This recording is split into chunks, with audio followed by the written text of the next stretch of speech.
Good afternoon, everyone, and welcome to Police Off the Cuff Real Crime Stories. I'm your host, retired NYPD Sergeant Bill Cannon, a 27-year veteran of the NYPD.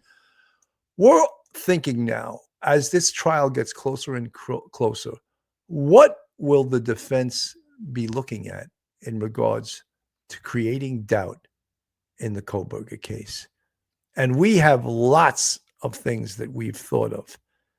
From number 1 to number 20, there's lots of ways the defense and Ann Taylor and her defense team can come at this. What is the most important thing? Well, we know the most important piece of evidence in this case is that single source DNA on the button of the knife sheath. And we're going to address that. But there's lots of other things. And we happen to think that the prosecution has a very good case against Bryan Kohberger. However, as lawmen, as former law enforcement officers, we also know how this game is played. And it's not a game. 4 people lost their lives. But we know how this is played, the procedures. And the prosecution wants to prove this case beyond a reasonable doubt. And the job of the defense, of course, is to create doubt. They want to poke holes in the evidence, and they want to create doubt. So one juror even will have doubt, and maybe that juror will convince others on the other jurors of the 12 about his doubt or her doubt, and it'll spread, and there will be doubt, because that's the defense's aim, to create doubt in this case. So folks, hold on to your hats, hold on to your loved ones, hold on to your cup of coffee, hold on to your service dog. You're about to enter true crime from a police perspective. You're about to enter the off-the-cuff zone, the police off-the-cuff zone.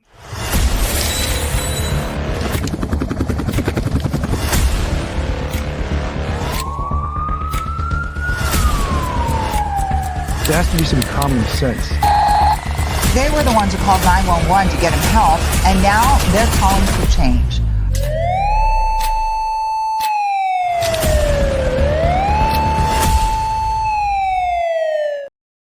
And now a word from our sponsor. BetOnline is the world's most trusted betting platform and your number one source for all your sports betting action. With baseball season in full swing, we're deep into the NBA and NHL finals, and BetOnline has more ways to stay in on the action with the latest odds, news, and scores, even live in-game betting while the games are being played. We keep the dog days of summer rolling with the largest selection of odds on everything. With updated odds on Major League Baseball, UFC, and boxing to tennis and NFL futures, BetOnline remains the best online source for all your sports wagering info. In between games, head over to the BetOnline Casino with all the top Vegas-style games, including poker and live casino. BetOnline, the game starts here. Let me get right into this because we're chomping at the bit to talk about this today. And I have 2 outstanding co-hosts today. And who we have first, I'm going to introduce first, is retired NYPD Sergeant, professor at Albertus Magnus College in Connecticut, attorney. Welcome to the show, Professor Mike Geary. Welcome, Mike. Bill, good to see you. Good afternoon. Thank you for having me on. Well, it's a pleasure. And we also have with us, straight out of Brooklyn, retired NYPD detective. Hasn't been on quite regularly, but he's a crowd favorite. Welcome to the show, Detective Phil Grimaldi. Welcome, Phil. Thank you for having me, Billy. You know, Phil, I think that, when I look back, maybe even a year ago, we spoke about raising doubt in this case and all the doubt that there is. And we read the doubters all the time in the chat when we read the comments on the case. Your thoughts, Phil, about some of the doubts, some of the places that the defense will go to poke holes in this case? Well, Billy, I think in your opening monologue, you hit it really good. The defense doesn't have to prove that he's innocent. They just have to create doubt. The onus is on the prosecution. That's the way the criminal justice system works in our country, that they have to prove that Bryan Kohberger is guilty. Now, the DNA is going to be probably one of the most powerful pieces of evidence in this case. I think we've established that quite frequently in the past when we did shows. DNA is something that is really irrefutable. So the DNA is something they're going to attack, whether it be the collection of it, how it was tested, whether or not there was guidelines that were overseen and weren't followed properly. So that's one of the things. However, the judge did rule on the DNA. The DNA is going to go in from the knife sheath. So we don't know if there is other DNA that perhaps may have been found in his vehicle's apartment, things of that nature. So let's just stand by and wait for the trial to begin. But yes, definitely. I think the defense's job is obviously to create doubt. That's all they have to do. They don't have to prove that Bryan Kohberger is innocent of these charges. They have to create doubt. And I think they're going to attack the credibility of the DNA 100%. Absolutely. You know, Mike, I think that the most important piece of evidence in this case, and you can free to disagree if you like, is of course the single source DNA on the button of the knife sheath that was left behind next to the body of Madison Mogan and Kaylee Gonsalves. Very important. But the New York Times on February 25th, 2025 writes this in their paper. At first, they tried checking the DNA with law enforcement databases, but did not provide a hit. They turned next to the most expansive DNA profiles available in some consumer databases, in which users had consented to law enforcement possibly using their information, but that also did not lead to answers. FBI investigators then went a step further. According to newly released testimony, comparing the DNA profile from the knife sheath with two databases that law enforcement officials are not supposed to tap. This is the New York Times. GEDmatch and MyHeritage, excuse me. It was a decision that appears to have, notice the language they use.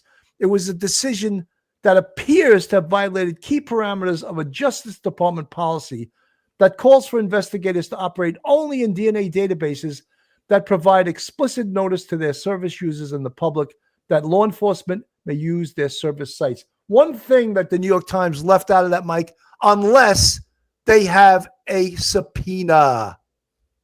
Right. Remember, once the police got there and they got the search warrant and they were going through everything, anything and everything that is collected pursuant to that search warrant is good.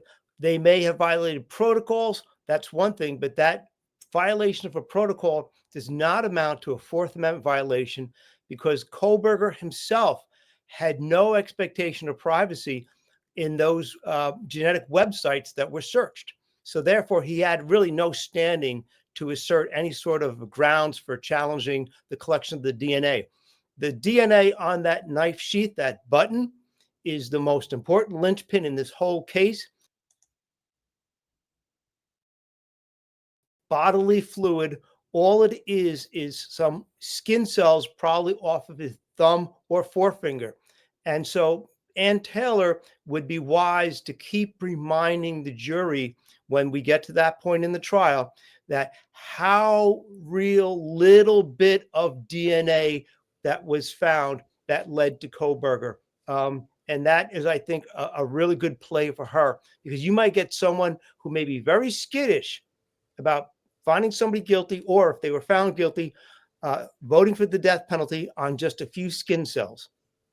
Well, you know, Mike, the thing that concerns me is that, you know, even the New York Times putting out there that they may have, well, did they or did they not? You know, and if GEDmatch and MyHeritage doesn't allow that, it says in their guidelines that slap a subpoena on us and we have to comply. That's right. But they have to tell their customers, no, we're not giving your information out to law enforcement. However, if law enforcement slaps us with a subpoena or a search warrant, we have to comply. There's no legal argument for them not to provide it if a subpoena is supplied or a search warrant, as you just stated, Billy. And one of the other things is they're going to probably, defense may bring out the fact that it could be transferred. Touch DNA could possibly be transferred from one surface to another. So that's one of the things they may bring up. And the other thing I'd like to talk about with regard to the knife sheath is the knife is not recovered. We know that almost 100% certainly that the knife is not recovered. So we do not have the murder weapon. Will they bring in an expert that says the injuries to the victim's bodies were consistent with that of a K-bar knife? I'm sure they will, but the jury always likes to have the murder weapon. They don't have it, doesn't mean 100% they're going to vote not guilty. Obviously not. But that's one of the things that they're going to bring up. The defense is going to say, well, you have this knife sheath, but you don't have the actual murder weapon. And again, they'll talk about whether or not it was collected properly and if, in fact, any protocols were violated with the search of the DNA databases and the transfer of possible DNA evidence. This is from News Nation from actually a year ago. Is claiming DNA evidence in the case is not reliable. Yeah, and the 28-year-old is charged in the murders of 4 Idaho college students late last year. Investigators linked Kohberger to the crime by genetic genealogy, building a DNA profile from a knife sheath left at the crime scene. But Kohberger's team says the science used to track him down is far from perfect. Kelsey Kernstein is here to break down the defense's argument. Kelsey? Kelly, this is a new update this morning. Bryan Kohberger's attorneys are now questioning a crucial piece of evidence that links him to the case. They say the DNA tying him to the quadruple homicide is not reliable. New court documents filed by Bryan Kohberger's defense team casting doubt on the use of genetic genealogy to build a case against him. Investigators used a technique to link the 28-year-old to the gruesome murders of the 4 Idaho college students last year. They were able to build a DNA profile from a knife sheath found at the crime scene. That DNA matched to Kohberger's father, ultimately leading to Bryan's arrest. Now his attorneys are questioning the evidence, arguing the method used to collect it could be flawed. This is a more aggressive challenge where they're saying, wait a minute, is this fruit of a poisoned apple or something? And how did you get this genealogical match? Do we know it's a good match? Maybe you got tunnel vision early on in the case through bad genealogy. Defense attorneys filing an affidavit this week from a DNA expert out of California, echoing those concerns, saying the science is far from perfect. Genetic genealogy is increasingly being used by law enforcement to trace suspects' relatives on ancestry websites. Unlike police databases, they provide a much wider pool of relatives to sift through. Dr. Greg Hamakian, a forensic biologist at Boise State University, he spearheaded the Idaho Innocence Project, using his expertise to prove the innocence of those wrongly convicted. Hamakian says, we'd also like to say that the genetic genealogy and DNA specifically is used to exonerate the innocent also. So it's not only used to prove guilt, it's used to exonerate the innocent. Professor Mike. Yeah, Bill, that's a great service that he's doing, because if part of law enforcement is catching the bad guy, convicting that person, so that there is justice. If someone is unjustly convicted, we need, as law enforcement, we need to make sure that person has that second opportunity. And this signs is a wonderful thing if it can at least clear the name of a number of people and and free the innocent. We're all for it.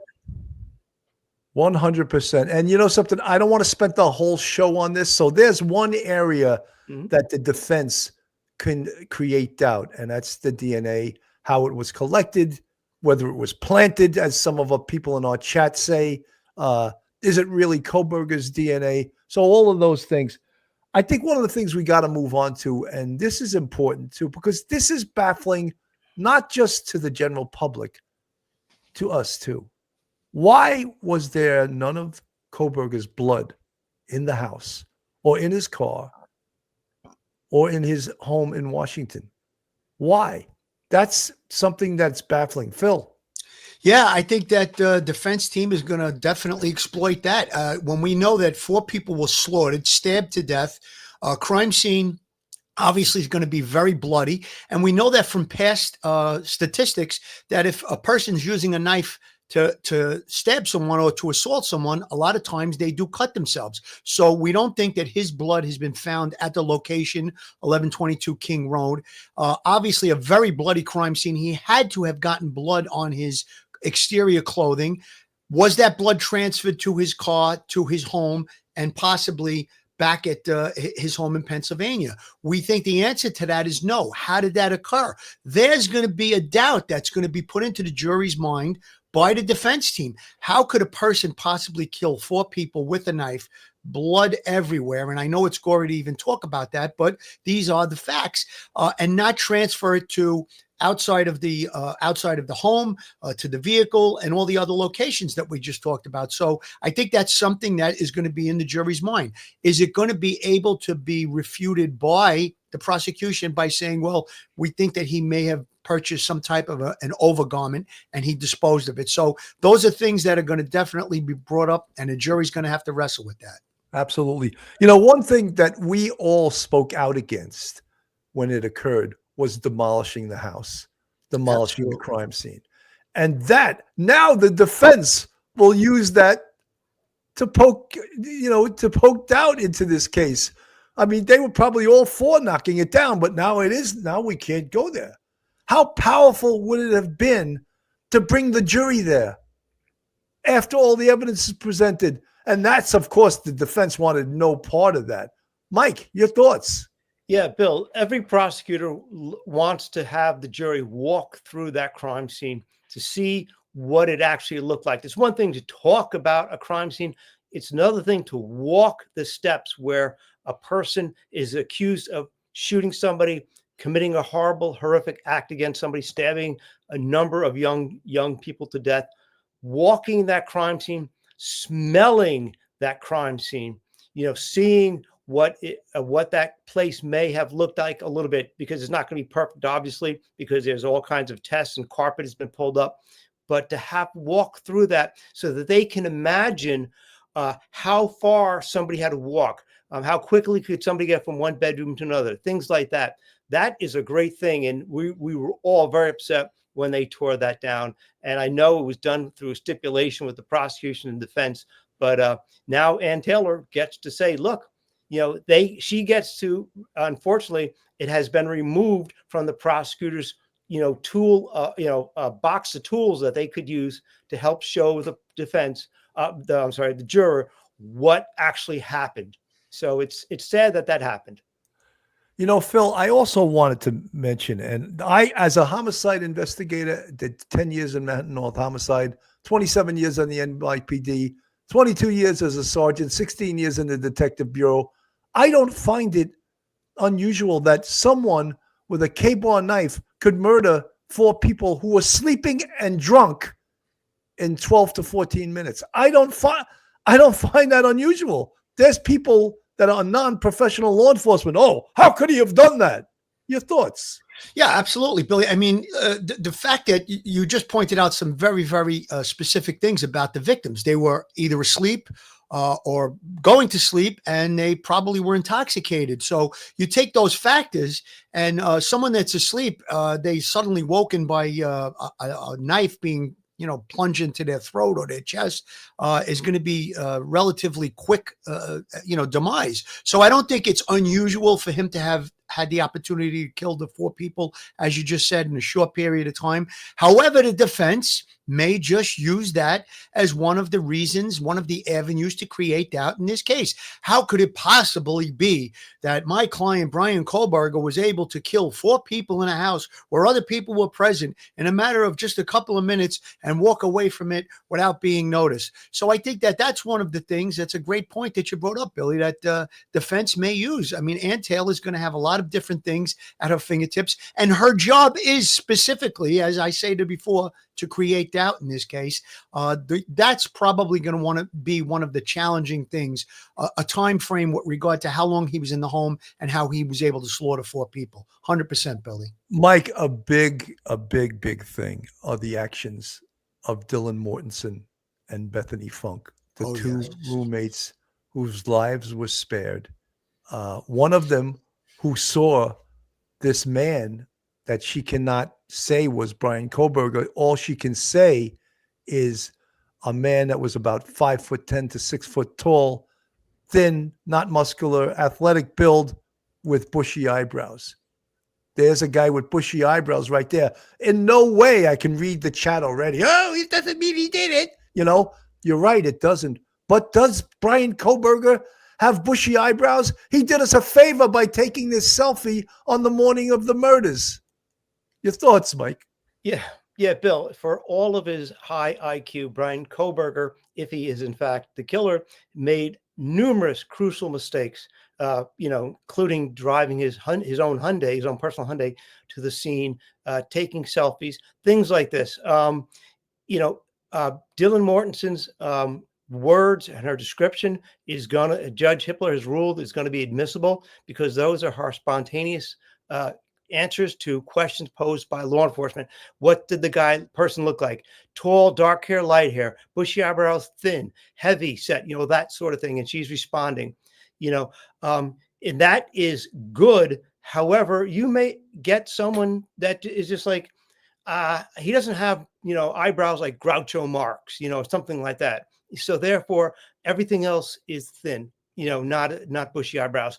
And also that ties in also to Dylan and Bethany's actions and calling 911. Was this really an alarming if this was such an alarming circumstance, why weren't you bothered enough to call maybe Ethan's friends up from the fraternity across the street? Why was there a 9-month, like an 8-hour lapse? So as good as Bethany Funk and Dylan Mortensen is going to be, there's going to be a lot of detriments there too, a lot of disadvantages to having Dylan Mortensen on the stand testifying.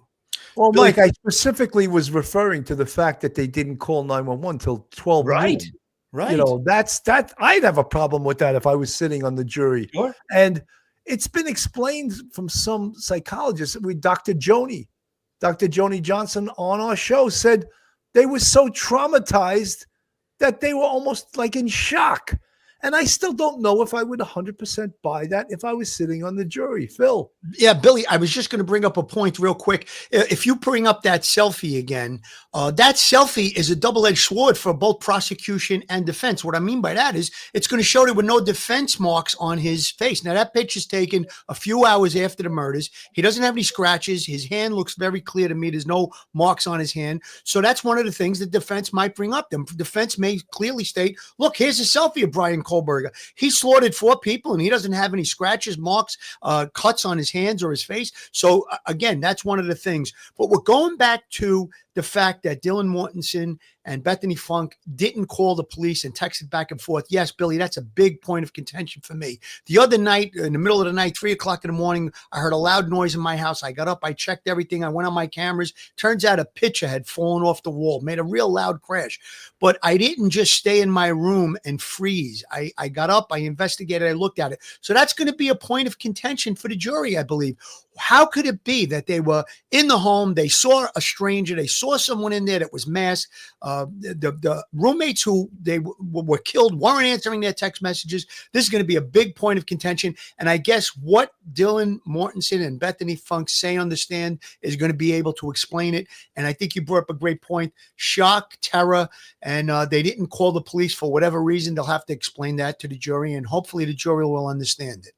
This is actually a police off the cuff from about a year ago. Logical evidence. Everything will be challenged. They won't let any stone go unturned in their attempt to try to zealously advocate for Kohberger. Let them go at it. That's fine. That's their job. More power to them. If they were my defense attorney, that's what I would want them to do. But I think everybody should realize that just because the defense attorney says something is true doesn't always mean it is true. As I said at one point, there's still no connection between Kohberger and the homicides, even in light of the DNA evidence. I'm like, wow, okay, all right. You if you believe that, that's perfectly fine. You're a defense attorney. I expect that. Go for it. But yeah, they got to do what they got to do. They got to try anything and everything.